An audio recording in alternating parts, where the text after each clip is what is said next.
18-year-old Mawenyokpodo has a dream of joining Ghana's military in future, and that dream starts here each day.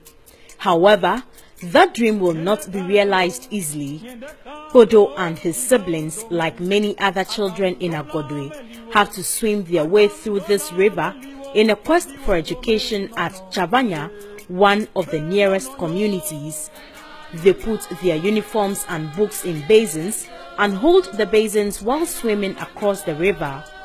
Podo tells me although it is more dangerous, especially during rainy seasons, they have no choice but to bravely navigate the waters to school. But that is just one hurdle. Another barrier is walking for more than 7 kilometers to get to their school. Then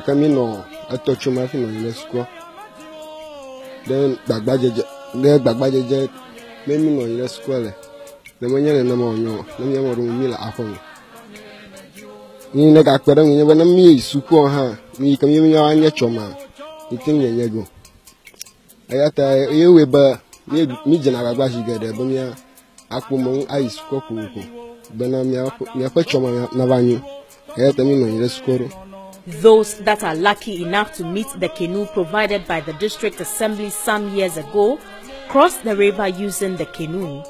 The canoe is sometimes taken away by some fisher folks in the town, forcing children that cannot swim to use another deadly means of getting to the other side of the river. They hop and walk on the logs and big branches of trees along the banks to cross to the other side, and this requires a lot of experience.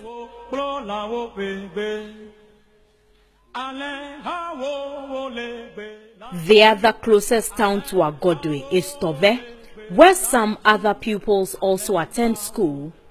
The situation does not get any better for those that attend the Tove Basic School. They have to walk for about 1 hour 30 minutes, as well as cross 2 different rivers before getting to school. The time these pupils have to spend each morning traveling to school consumes much of the time they need to be in the classroom. They therefore end up studying for just a few hours. The pupils we met on our way narrated their ordeals to the news team, saying that they get stressed out before getting to school, and that negatively impacts their academic performance. The road is not good. Every day we hold your bag and shoes before go to school. Every morning we swim before go to school.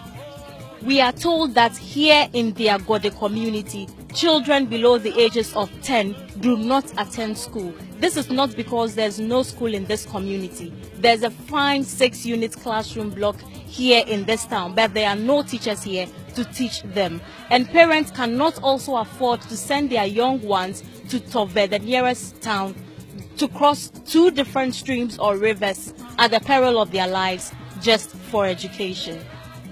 Many children in this community therefore idle about without going to school, a clear violation of the children's rights to education as stipulated by the Article 25 of Ghana's 1992 Constitution.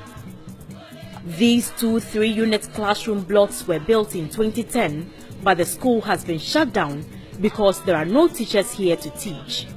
Teachers sent here by the Ghana Education Service fled due to the deplorable nature of the community. The unit committee secretary of the town told GH1 News the community started building this bungalow made of mud for the teachers, but could not complete it due to lack of funds. They are planning to roof it. We even wrote a letter to our Honorable Bernard and then DC to help us to roof the bungalow for the teachers. What was their response? As at now, we didn't receive any reply from them, or they didn't give us any request. Okay, but do you think that when you finish or you complete this teachers bungalow for the teachers, do you think they will come back to this To me, I'm not sure they will come and stay, because if they were to stay, first of all, we gave them a room or building in the village, but they refused to stay. Somebody supplied them a building, but they refused to stay. So, to me, when we finish up with this bungalow too, I don't think they'll come and stay, because we don't have light, we don't have road. I don't think they'll come and stay. The Akachi South District Chief Executive Samuel Kwajo Wade, who doubles as the chairman of the Education Committee of the district, admitted the challenge in Agodwe is a huge one. It's like an airline. And now that we're trying to link it up with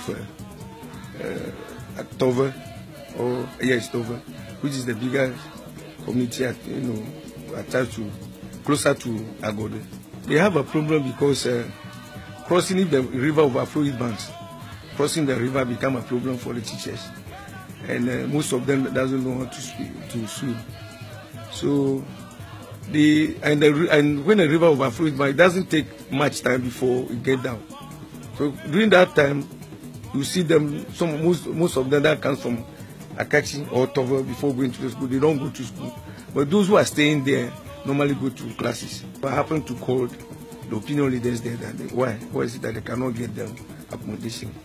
What they told me recently is that they are now putting up accommodation, teachers bungalow for the teachers, and needed their assistance. I told them that they were at their disposal. They should bring a letter to us so that we will support them, put up a small bungalow for the teachers. At least the one that it's not the bedroom, the one chamber and hall, about 3 or 4 for them to be accommodating the teachers. He, however, said the assembly cannot readily provide any form of rapid assistance, such as constructing bridges to aid in the crossing of the rivers to the nearest towns, because the assembly is broke. The children's right to education without any stress or impediment now hinges on the assistance of a non-governmental organization that had promised to help construct footbridges. According to UNICEF, while there has been considerable progress in improving school enrollment rates in Ghana, increasing completion rates is an unfinished business that must take center stage.